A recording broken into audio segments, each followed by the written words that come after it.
Hello world, Great Giza Pyramid project. What we're going to do is we're going to point out the specs of our model. First off, we're going to start with the King's Chamber area.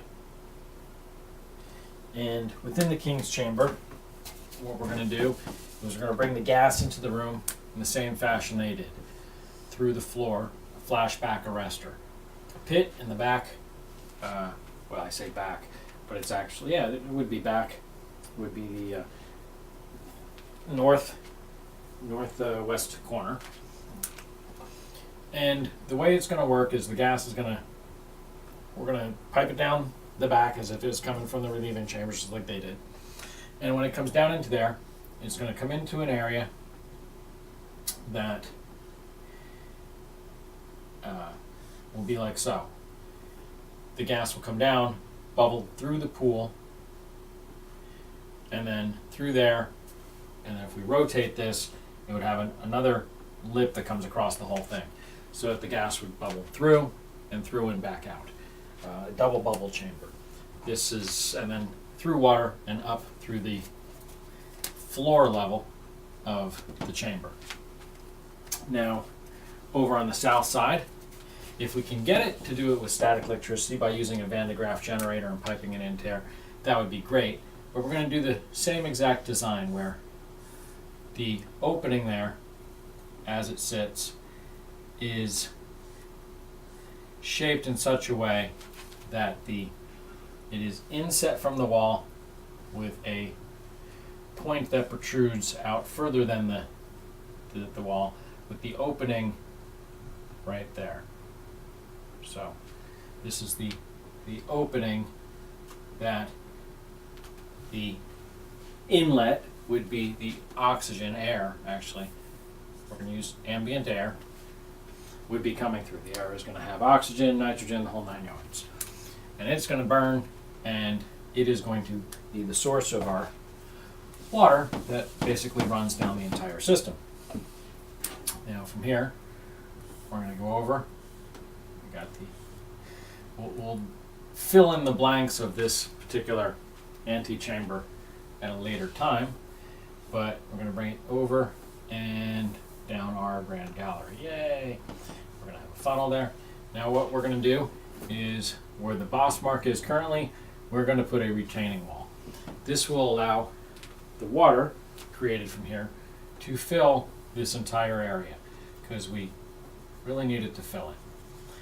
And as it fills it, I should have left the opening there, and let's do it at the appropriate height. The opening that sits there.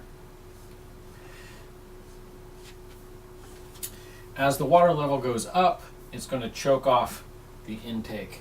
As the water level goes down, it's going to let more air in. And the way that this is shaped is kind of going to be pushing the exhaust, whatever happens with the combustion, into the room. Now we're going to have the opening on the other side, which is right at that same level. So it will wind up being kind of choked off just at water level.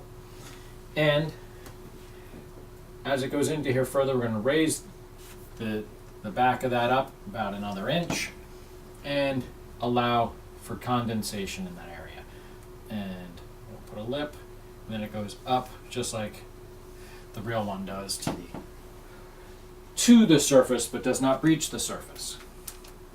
We're going to allow within it an area to come down into the, what they like to call a thieves tunnel, so that as this condensates and comes back down to the system, it comes into here, pools, and then comes out and down the center of the grand gallery.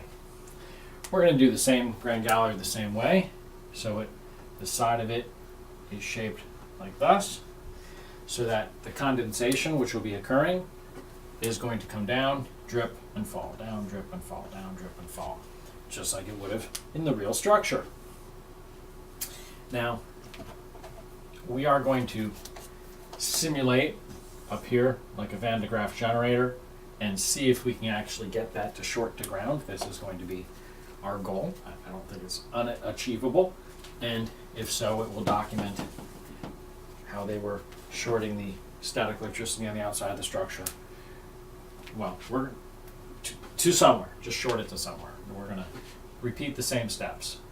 Down at the bottom of the grand gallery, we'll go ahead and put a hallway to our simulated Queen's chamber, where we will allow the condensation to collect and see if we can't get a spark out of that as the surface area is dissipating and the static electricity is building up. We should be able to get a spark out of this room, and we'll have a coil here that completes the circuit from there through the water to ground. And if so, it'll show that, hey, it is possible, and I don't think it's not. We can even go as far as to repeat the exact same setup where within the room they have it so that the niche itself, basically the whole room allows for condensation, but what our real goal is the one that's within the niche, because when it condenses and the niche is off center, it's not the center of the room. If that was the center of the room, it would slice right through here. The driplet of water which is coming down is being pushed to the side where it goes to that opening, and when it falls and it's down there, it releases into the ambient area and will short to the southern wall, the one that had the crack in it, the electrical arcing mark that we drilled through to find the conduit. Yeah, that same one. And we're going to try to get that circuit to complete. As long as we can get that circuit to complete, then hey, we're perfect. This side of it, this actually, the rings around there acted like Faraday rings that you have on your power cord to keep things from humming. This kept the circuitry within the structure from the ambient natural circuitry outside the structure. On the bottom of the structure, let's talk about how we get the hydrogen to actually pump up into the structure. The hydrogen is coming from the bottom. Let's draw the bottom over here. You've got the water that comes down, hallway that goes down there, subterranean pit, yay, dead end shaft, yay, super cool. The opening here, which goes up to the grotto area. Up in the grotto area, they've got the holes in the southern shaft. That's our hydrogen. We're going to take the hydrogen out from there and the oxygen from here. Hydrogen, I already told you, we're going to simulate it up there. If we can actually, might as well simulate this, although I don't think we'll generate hydrogen quick enough to actually get a reaction, but if we could do that, that would even make it better, showing that the full functionality. But the oxygen is going to vent out. It's going to do a little bit of work as it comes out here. I go over that in other videos. I'm going to not worry about that now. We're just going to take oxygen, pump it out, hydrogen, pump it up. And within the pool of water which is outside the structure, as the oxygen goes up, it's going to fight through those loosely fitting rocks, causing a back pressure of oxygen. Again, separating the internal system from the outside world with a air gap. Take that to your network class. An oxygen gap. And we're also going to lower the water level compared to outside by the, no, if you've, actually I did it kind of backwards, didn't I? That would be the marking on the outside of the structure. We're going to bring the water level down from the outside by making it go through some bubble chambers like I was talking about in here. And that would actually bring the water level down to where the water level should be just below the lip of that structure.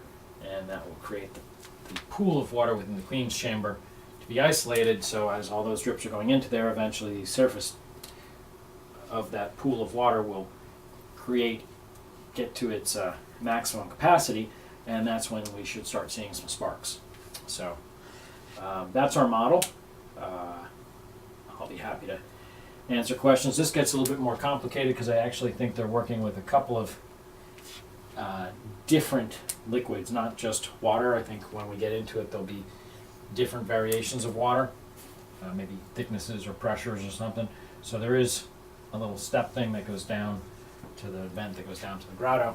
If I was drawing it, it would be this area right here that meets the ascending shaft at the pit. But that's anybody who's seriously interested in modeling this, I'll be happy to give you all the specs I can. But that's a good start, and let's see what somebody can come up with. I'll be happy to look at anybody's model. All right, any questions?